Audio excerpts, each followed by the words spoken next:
York City sending 4,500 migrants back to Texas. Texas has spent more than $12 million to bus migrants out of the state to cities like New York. The United States has deported its first batch of illegal immigrants following Trump's re-election, signaling a major shift in immigration policy. This action follows Elon Musk's comments as New York City, despite its sanctuary city status, begins sending 4,500 migrants back to Texas, offering free one-way tickets to other states. Shelters once seen as havens are now full, with many asylum seekers being moved and forced to reapply for housing. As the crisis deepens, how will New York handle its growing asylum crisis? What does this mean for sanctuary cities nationwide? Join us as we explore Elon Musk's comments on the U.S. deporting the first batch of illegal immigrants after Trump's re-election. United States deports illegal immigrants after Trump's re-election. Governor Greg Abbott visited Tyler today and spoke about Trump's plans for immigration and the border. Governor Greg Abbott might have thought he had the last laugh when he started busing thousands of migrants from Texas to New York City.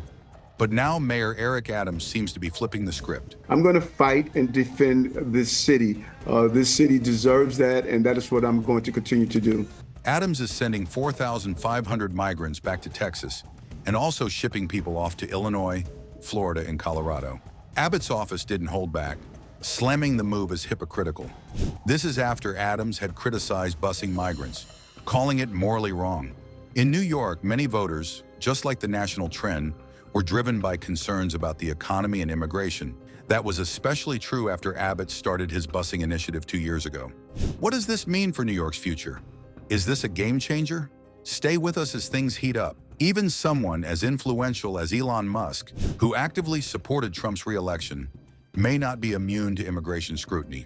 Recent reports suggest Musk may have worked in the U.S. during the 1990s without proper authorization, raising serious concerns about his immigration status. Legal experts warn that if these allegations are proven true, they could lead to deportation or the revocation of Musk's U.S. citizenship. Musk, born in South Africa and a Canadian citizen through his mother, denies the claims, arguing they're part of a political attack against him. Immigration law specialists say unauthorized work could jeopardize his citizenship if not disclosed during his naturalization process. Many supported Trump's campaign because he promised big changes to what he called an out-of-control immigration system. Now that Trump is president-elect, immigration advocates in New York City say they're preparing for what lies ahead. Suddenly, New York isn't acting like a sanctuary city anymore, as it sends people back to Texas. Even though New York continues to proudly claim its sanctuary city status, it's been quietly trying to move people out. And this all highlights how the asylum crisis hasn't actually brought any major improvements to asylum seekers' lives. Over 200,000 people have come to New York, lured by promises of the American dream and a place to stay. But the reality is that they're being kicked out after a month or two, long before most can find jobs or integrate into the local economy. This isn't what leaders said would happen. They had boasted about thousands of job openings for people stepping off those buses at the terminal, but the truth on the ground looks much different. If you walk into any of New York City's 200 asylum shelters, you'll see the harsh reality. Asylum seekers here are struggling with the same poverty and lack of job opportunities they face back home. It's heartbreaking. Thousands of people who were promised a better life have found themselves unable to work and live independently. Regardless of where you stand on the asylum crisis, it's clear that to convince this many people to come to a place with no real opportunities, there had to be some false promises. Observers point out that thousands came, moved into the shelters believing in a better future, only to be kicked out after a few months because there's simply no room left. Meanwhile, more people keep coming, hoping for that same dream, and they too end up in shelters for a brief stay before being turned out. This shows why New York's bus program exists in the first place. Once people realize there's no magical path to prosperity here, they face the harsh truth that staying in the city won't help them. Leaders were aware this would happen, but because of New York's strong progressive values, admitting that the policy wastes money and fails to help isn't even considered. While New York quietly moves people out, it continues to push its sanctuary city policies despite clear evidence they aren't working. This has become even more pronounced with Trump's re-election, a surprise to many residents. The city's reaction is to double down, maintaining policies that they already know are ineffective, driven by a mix of politics and ideals. Here we are at the Port Authority bus terminal, where around 4,500 asylum seekers are now getting tickets back to Texas, some even boarding the same buses they first arrived on. The irony is hard to ignore. New York, which prides itself on being a sanctuary city, is proving it can't deliver on that promise. While it claims to be a place of refuge, it's really setting people up for failure. Leaders continue to tout their progressive values, saying the city offers shelter and sanctuary, but in practice, it's becoming just a title that makes city officials feel good without actually helping those in need. New York City is sending 4,500 migrants back to Texas and giving out free one-way tickets by plane or bus to other states too. So Abbott sends migrants here, and then New York spends millions of dollars to send them right back. The cycle is costing the city over 6 figures regularly and is straining resources. To understand what's really happening here, you have to look at the intent behind these bus programs. Every person who came from Texas did so willingly, but it's unlikely they would have if they'd known they'd just end up going back a few months later. People came here trying to find better opportunities for themselves and their families. That's why they chose New York initially, and it's also why they're now leaving. This situation wasn't supposed to turn out this way. More than 200,000 migrants came here believing the city's wide-open sanctuary city status would help them chase the American dream. They were led to believe in this vision when they stepped off those buses and entered our shelter system. Instead, they're being moved around again and again, realizing that dream isn't what was promised. The struggles of asylum seekers in New York. Beneath New York's claims of caring for asylum seekers lies a harsh reality. The promised jobs and better future haven't materialized. Now many are being pushed to leave and find hope elsewhere, with the city helping them do so. As of October, 18,000 jobs were said to be available for those in shelters.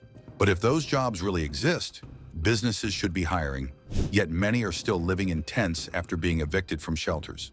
The local government identified 400 employers willing to hire, but if asylum seekers found work, they could afford rent and avoid the streets. So is the job market as good as advertised? It seems like either the jobs aren't really there, or those positions have already been taken. If the job market was truly welcoming to asylum seekers, we wouldn't see so many facing unemployment and living in shelters. That proves there's little opportunity here, despite what they were told, and it all comes back to politics. The city now says it can't handle the situation because of both the numbers and the cost. Meanwhile, Texas plans to keep busing migrants to sanctuary cities, saying they welcome these people after all. The supposed opportunities in New York were an illusion, and the evidence is clear. Over 200,000 asylum seekers arrived here, but with tens of thousands of jobs claimed to be available, only 2,000 have actually been connected with work. While some asylum seekers wait a month and others up to 6 months for work authorization, this crisis has been going on for 2 years, and only 2,000 people have managed to secure jobs. Clearly, this system isn't working for anyone. When someone moves into an asylum shelter but can only stay for 1 or 2 months without being able to find work or support themselves, they end up with limited choices. Many either live in tents outside the shelters, as some are doing, or leave the city entirely. It's no wonder most are leaving. Since this program began, 47,000 one-way tickets have been given out. That means 22% of the 212,000 asylum seekers who arrived have been paid to leave in some way.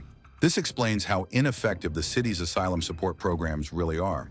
Political strategists note that much like the national trend, New York voters this year have been focused on the economy and immigration, especially since Governor Greg Abbott of Texas began sending migrants here 2 years ago. With Democrats controlling the state, city, and federal government, dissatisfied voters have shifted their stance. The progressive leaders seem determined to double down on policies that aren't working, even as more voters voice their disapproval.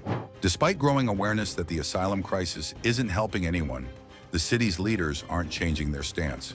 Here in New York, opposition to Trump shapes much of the political climate. But while this dynamic plays out, ineffective policies continue to burden the city and fail those seeking a better life. Remember, Trump lost this state, which means politicians here have a mandate to resist whatever plans he has for New York City and the country's immigration policy. While not every district in New York State fits this mold, some flipped red recently in New York City itself, especially places like Brooklyn, which voted 80% for Vice President Harris. The mandate holds strong. But when progressive policies aren't working, admitting failure isn't an option. Instead, leaders often say the policies didn't go far enough or there wasn't enough funding. This is why New York is about to double down on actions that haven't been helping asylum seekers and, in fact, make their lives more difficult. The longer the crisis drags on, the clearer it becomes that progressive sanctuary cities do little to help people hoping to become law-abiding permanent residents. Yet following the election, New York City leaders are already planning to fiercely oppose any immigration policies President Trump tries to enforce when he takes office. This means New York will likely push even further into being a sanctuary city. President-elect Trump has promised sweeping changes to what he describes as an out-of-control immigration system. And now, with his presidency confirmed, immigration advocates in New York are bracing themselves. They say they're ready to fight just as hard, if not harder, than before. But the question remains, what exactly are they fighting? What does New York City think it can achieve when it comes to federal immigration policy? The reality shown clearly by the last 2 years of the asylum crisis is that the city has no real control over federal policy. And for the thousands who fled poverty, hoping for a better life here, the reality has been anything but the dream they imagined. It's clear that hasn't happened. What we're seeing now is the extension of poverty, suffering, and unemployment, issues that go back long before Trump's presidency. Over the past 2 years, sanctuary cities had a chance to make a difference. But instead, they've shown an ability to protect dangerous gang members and fugitives from federal immigration enforcement. This crisis, which claims to help asylum seekers, is failing to deliver, with politicians using the situation to make a stance against a president who hasn't even taken office yet. Meanwhile, bus companies profit off transporting individuals back to Texas, and those without legal status or federal warrants are finding sanctuary in these cities. Asylum seekers waiting for court dates aren't the only ones coming. They're joined by gang members using New York shelters as a base for criminal activity. More on that soon. More on that coming up. Political impact of New York's sanctuary city policies. Crime is rising all across the city, and because of the sanctuary city status, it's nearly impossible to eliminate the criminal presence from areas meant to support people in need. A small group is inflicting major harm on the city, preying on asylum seekers they aim to exploit. Sanctuary city status means these people can hide here and live almost normal lives compared to being fugitives elsewhere. Here, immigration status isn't relevant. What's alarming is how this particular group operates through exploitation and manipulation. Allowing them to live in shelters where families with kids are trying to build better lives is, frankly, a terrible idea. It doesn't help anyone. As crime rises in New York, many are asking, how much of this is tied to the city's sanctuary policies? And can the city truly protect those in need without addressing these deepening issues? Hold on tight, because the answers might surprise you. Instead of addressing the root causes of the crisis, New York's leaders seem to be doubling down on policies that only seem to benefit criminals. In defiance of Trump's stance, they've created sanctuaries for the most dangerous individuals, rather than offering real protection for those genuinely seeking refuge. Trump has already promised mass deportations and a possible return to using the National Guard for immigration enforcement, doubling down on his past policies. Meanwhile, Mayor Eric Adams has repeatedly asked for federal assistance as the city's resources are stretched thin by the influx of asylum seekers. What was supposed to be a solution has only turned into more chaos. Asylum crisis? It feels manufactured. And what does the city do? It allows the mess to keep growing and turns to the federal government for money to fix it. Mayor Adams is legally bound by the right to shelter law, whether he likes it or not. And for that, he needs huge funding. The original hope was federal money would flow in to support the city, but that hasn't happened. New York didn't receive the massive federal funds needed to handle the influx of asylum seekers, despite the city's sanctuary status and the right to shelter. This lack of funding could have created a nightmare situation, but the right to shelter did prevent families with young children from living on the streets. However, the shelter system still faces huge problems. Families are living in shelters alongside gang members who are looking to recruit and exploit people. This is the reality New York is now stuck with, and the city is determined to continue this approach. The situation would be vastly different if New York wasn't a sanctuary city. If we still had the right to shelter but weren't a sanctuary city, the conditions in these shelters would look much better. For one, police would be allowed to patrol, but they're not. Instead, gang members are allowed to roam freely, and they thrive in this lawless environment, feeding on the poverty and chaos the asylum crisis has created. Many of these asylum seekers fled gangs in their home countries, only to end up in shelters where gangs are thriving once again. The system is broken, yet it's going to continue as a symbol of resistance and New York City's progressive values. But is that the reason behind keeping it going? Or is there something else at play here? The future of this system remains uncertain, but it's clear it's not working as intended. Do you think that this is part of the resistance against an incoming president who says he wants to make sweeping changes to U.S. immigration law? Drop your thoughts in the comments. If you enjoyed this video, remember to like, share, and subscribe to our channel. Don't forget to check out the next video on your screen. You will enjoy it.